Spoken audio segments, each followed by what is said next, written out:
Hello comic book fans, here's Earl Grey with my penultimate list of my favorite comics that came out in 2018 as graphic novels, trades, omnibuy, collected editions, what have you. Today I want to talk about crime comics, and starting with two honorable mentions, we have You Have Killed Me, published by Oni Press, written by Jamie S. Rich, drawn by Joel Jones.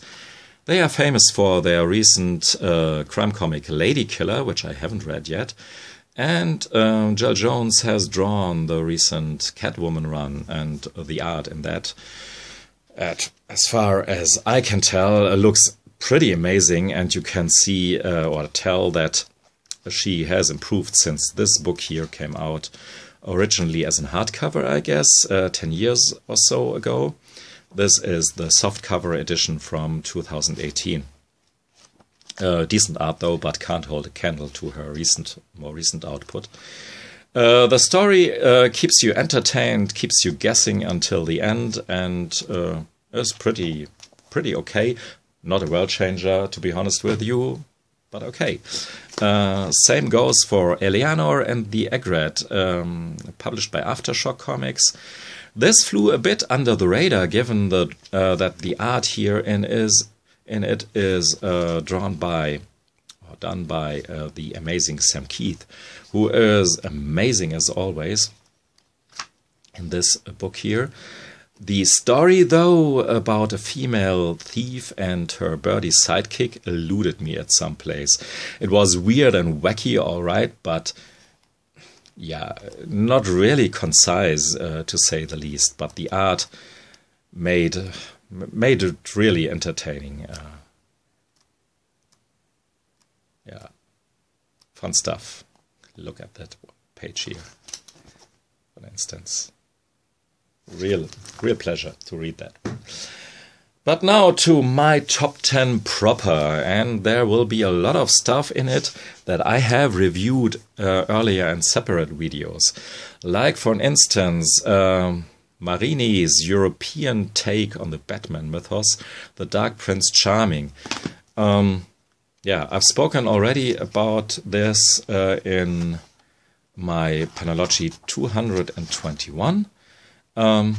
So you may want to watch that one. Or my video about the No-Brow Press. And in this video I already covered the Mean Girls Club Pink Dawn, drawn in this retro style by Ryan Heshka with lots of pink in it. It's basically one note joke stretched out to graphic novel size, if you want to diss it, but I had lots of fun reading it, and yeah. Maybe you want to watch my No-Brow special. So, we come to rank 8. Two European greats in it.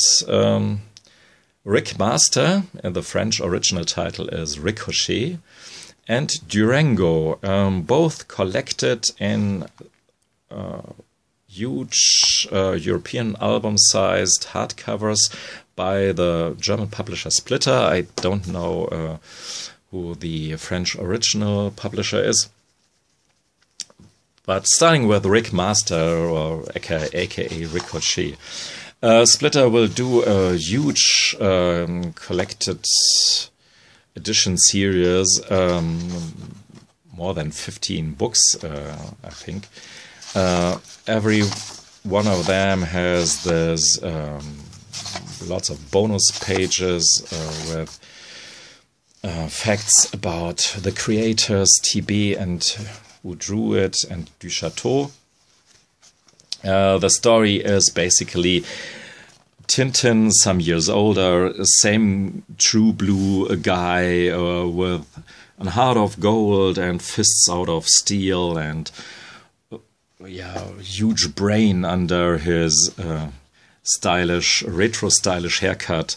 Yeah. Fun stuff, if you ask me. The stories are, of course, this type of stories, these type of stories with a very convenient plot, where lots of accidents help the protagonists to get on with it. So you can't take it too seriously as a really true crime comic. And a bit similar, it's well, Durango by Yves Wolves, which is of course, more spaghetti western than a true to the fact documentary of the historic facts. But taken what it is, as if you accept this, it's a really fun comic and with a huge body count, and yeah, and I really like the art in it.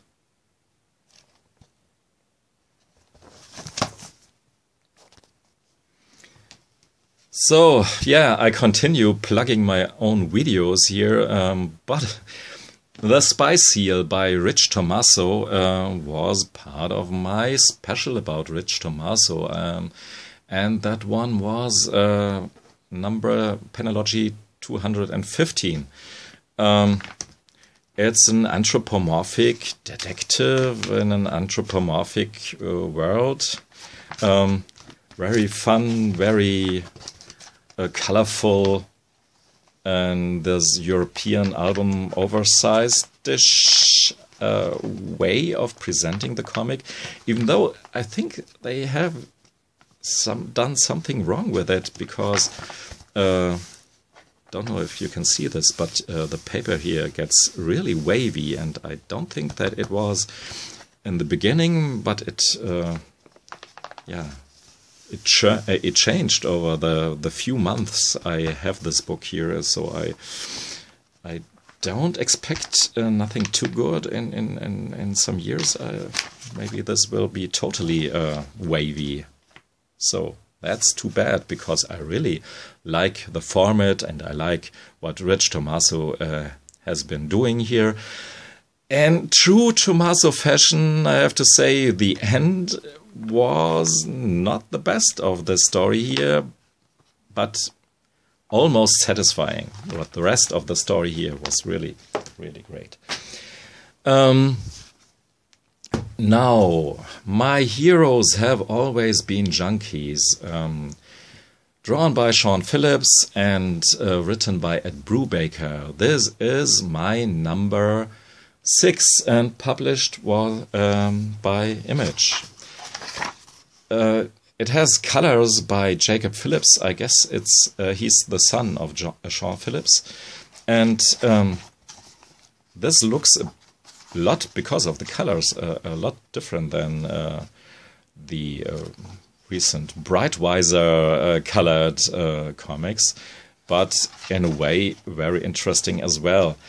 The story about a drug addict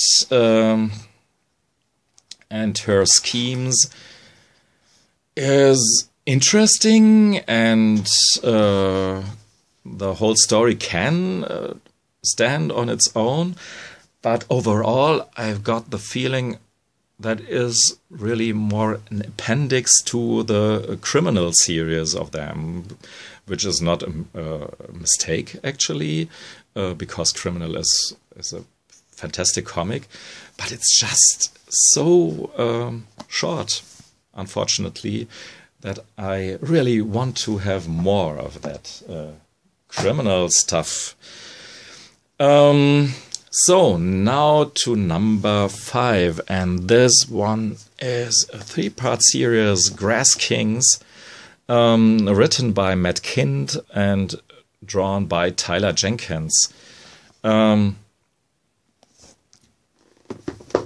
This has the almost signature art style of these Matt Kind, Jeff Lemire books, even though it's Tyler Jenkins, all right, and he's very his draftsmanship is really amazing in a way. That's a Matt Kind title, of course, and it's about this illegal trailer park kingdom, Grass grass kingdom, and the people that living in this little trailer park with major and each one of them has his or her role and function in that little community. And that was the really interesting part of it. The crime story series of murders was not the best part in it, I feel, and especially since the ending, the solution, was a bit foreseeable, at least for me, and a bit random as well, arbitrary. Felt a bit arbitrary. But the world of Grass Kings is really interesting, and I would wish that they would have focused more the plot on this idea of an anarchic, self-governed community. And I guess in America, as the things are right now, it has some sad actuality, if you get my drift, right now. Yeah, anyhow. Now to number 4. Rank number 4 is Tumult, written by John Harris Dunning and drawn by Michael Kennedy. And this is maybe the cover of the year here. This is published by Self-Made Hero. And this is really an interesting read. When I've read it the first time, I was a bit disappointed. And the second time, when I read it, I was amazed. It's really strange. But, maybe the reason why I haven't liked it initially too much is the way of telling the story in caption boxes for the most part of the book. But when I read it the second time, I felt that this is really the way to go for this comic, especially since they have the change of story parts that are told with speech bubbles at certain points in the story, and then there is again this caption box storytelling, and it worked perfectly fine the second time for me, and especially the art is really interesting and makes a great use of color, and the story is really on point and about a girl with multiple personality disorder, and it doesn't feel far-fetched, and has lots and lots of references to movies and music, and if you're into that kind of thing, pop cultural references, and Hitchcock and Agatha Christie and that kind of crime stuff. I think you will love this book here. This is really great read, and I think when I read it the third time, it will be even better. So, just quickly to my number 3, top 3, because I've already talked about 13, the spy classic crime book by William Vance, drawn by William Vance, written by Van Ham. And William Vance is one of my favorite European comic artists, and the most classic one for sure, and even more classic than the Ricochet, aka Rick Master one.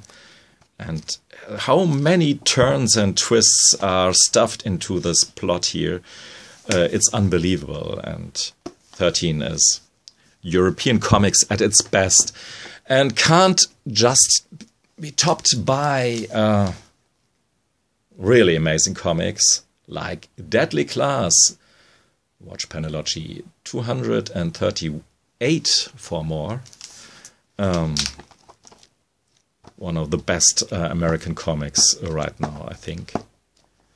And yeah, what can I tell you? When there will be stray bullets, it will make my top one in any. It will make up for my number one in any list ever. Yeah, it's not my favorite comic in 2018. This is and will be Jason Lutz Berlin, of course, as I've told you in my first video. But Sunshine and Roses, the three trades here that came out 2018. This is just fantastic comics, and I think it's the most underrated comic of all time. I mean, many of you know about this comic, but in comparison, how damn good and dirty this this comic here is, it's just it should be more famous and on everyone's list. So this was my crime comic book list of 2018. Thanks for listening and watching. Goodbye.